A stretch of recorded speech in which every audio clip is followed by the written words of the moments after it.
Hey internet friends, before I begin I want to be very transparent and put my own hypocrisy on blast before anyone else can roast me. You know how I usually promote the act of, turning off your television and focusing on your own life, family, and health without subjecting yourself to the constant trauma and distraction that the media pumps out on the daily? Well, that's the opposite of what I've done this week and I don't recommend it. But alas, here we are, and so we ask the question, what happens now? What is next to enter stage left in this ongoing production that is 2020?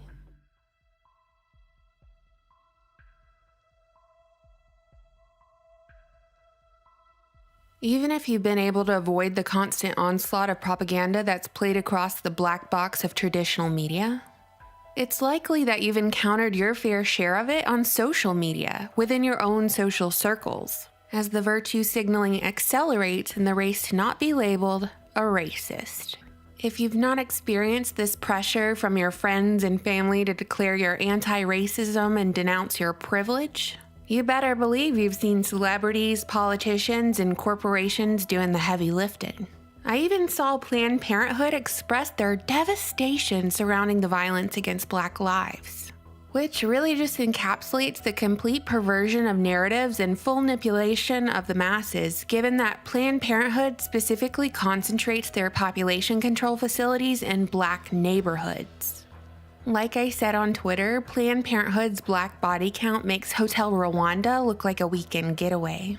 Also on the docket this week was former President Obama's virtual town hall, addressing the murder of George Floyd, saying that although it was a tragic event, he was at least pleased to see that many young people had been activated and mobilized by it. And part of what's made me so hopeful is the fact that so many young people have been galvanized and activated and motivated and mobilized. That's some interesting language, isn't it? Makes me think of MK Ultra mind control. And on Thursday, Apple CEO Tim Cook published an open letter on Apple's homepage in which he spoke about racism, addressing the deeply rooted discrimination in the justice system while completely ignoring how Apple makes the majority of their money off the back of Chinese and African slave labor. Good job, Tim, you did it. Very wholesome. Meanwhile, the charitable, tender-hearted organization we know as Bank of America has pledged $1 billion over the next 4 years to address racial inequality, expanding health clinics and vaccination clinics in communities of color. These are just a few examples of companies using their voice to end racism. Everyone else just posted Saturn's black cube and abstained from social media on Blackout Tuesday, on the day that Hillary Clinton lost her appeal in court and will have to testify in September. But I bet the media didn't tell you about that, did they? By this point, I have no doubt that the goal of the media is to have all of us on edge every single day, consuming the complete chaos. It's like a little spell they cast on us between the emotional triggers, repetition, demoralization propaganda, between the constant division promoted across CNN all the way over to Fox News. They keep everyone hating each other, focused on each other, instead of our focus being on those who control the actual system.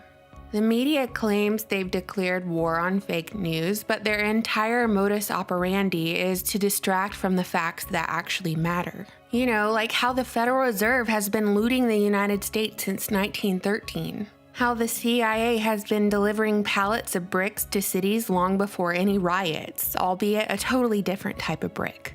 And finally, how the 2020 virus was the biggest scam of the century. We have plenty of distractions, plenty of soiled breadcrumbs, plenty of emotional triggers, plenty of gaslighting happening right now. The same doctor who performed the autopsy on JFK, Michael Brown, Aaron Hernandez, and testified at the trial of O.J. Simpson and even performed the autopsy on Jeffrey Epstein, did the autopsy on George Floyd this week, which I find particularly interesting given that I doubt Epstein is even dead, which would technically make #Epstein didn't kill himself totally true. Of course, this is the second autopsy on Floyd because the first autopsy pointed to other factors like fentanyl in the system and a pre-existing heart condition. George Floyd and Officer Chauvin were co-workers who worked private security at the same place with overlapping shifts, yet the media denies that they knew each other. And when interviewed, none of Chauvin's neighbors even knew he was a police officer. Did you know the Chauvins? No. You know what? We didn't. We didn't know he was a cop. And then, of course, yesterday was George Floyd's memorial service, which played across every television screen, and thousands of attendees were all crowded together in one space, including politicians who would never miss the opportunity to capitalize on a good old crisis. Now, I saw plenty of coverage of this event, and your typical mouthpieces were relaying commentary, the same figures who just last week shamed people for leaving their homes, especially without a mask, and these same mouthpieces are now congregating in close quarters with thousands of others, urging you to speak up about racial inequality and call out others for not doing so. Which is pretty rich, but also sort of devastating, because the last few months you were told you can't even visit grandma in her final days in the nursing home, much less give her a proper funeral, because God forbid you might infect someone. And that's what I mean by we have plenty of distractions, because now the media has moved on to the divide and conquer phase, praying that we're all as stupid as they think we are. That our attention spans are too short to remember that just a few months ago, they propagated fear around a virus that put all of us in government-mandated quarantine. Unemployment numbers skyrocketed, and many people were too afraid to even hug their own mother. They aimed to make us fear our neighbors, to dehumanize us, to shame and snitch on others for not following orders. The playgrounds around the block from your house had caution tape on them like it was an active crime scene. And yet the true body count of corona victims simply didn't support the hype, the medical martial law, and the forfeiture of the livelihoods of many. As they were laid off, their businesses forced to close, and they were simply unable to financially provide for their families. We were all affected by this. This was an attack on our personal freedoms and liberties, regardless of the color of our skin, and we were all in this together, as one, united. They had declared war on us. And then they divided us, as though someone snapped their fingers, and worldwide protests, much in the same pattern of the Arab Spring, are taking place in response to this instance of police brutality. Just like that, coordinated in a matter of days. These protests begin peacefully with genuine people, and then it's infiltrated by your bought and paid for rent-a-mob, and then the people beg for a government intervention, which comes in the form of curfews, of martial law, problem, reaction, solution, wash, rinse, repeat. Good people are the ones who suffer, while authoritarian rule tightens its grip on society. So the question is, what comes next? Well, I hope I'm wrong, and certainly by no means want this to happen. But follow the pattern of the Arab Spring, or since it's an election year, follow the pattern of the 2016 race protests with Anton Sterling and Philando Castile.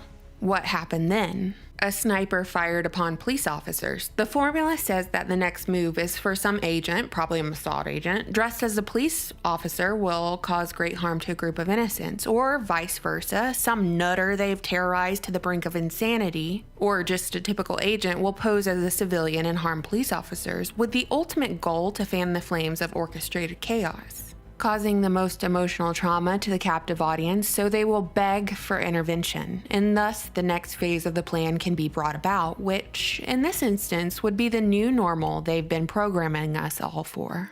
Like I said in my last video, I can't personally stop the boulder free-falling down the cliff. Everything in its path will be destroyed, including itself when it finally makes impact. So it is what it is. All I can do is control how I react to the program, to the emotional triggers, to the societal pressure. So let me turn the question over to you, internet friends, since we're all in this psyop together. What do you think is up next during this long hot summer? How will you react to the program? As always, thank you so much for even taking part of your day to hear me out. I truly appreciate it, and I think it's so important to have these discussions without any of the shame, and also ask the tough questions. Thank you so much for watching, subscribing, and supporting me on Patreon. Bye!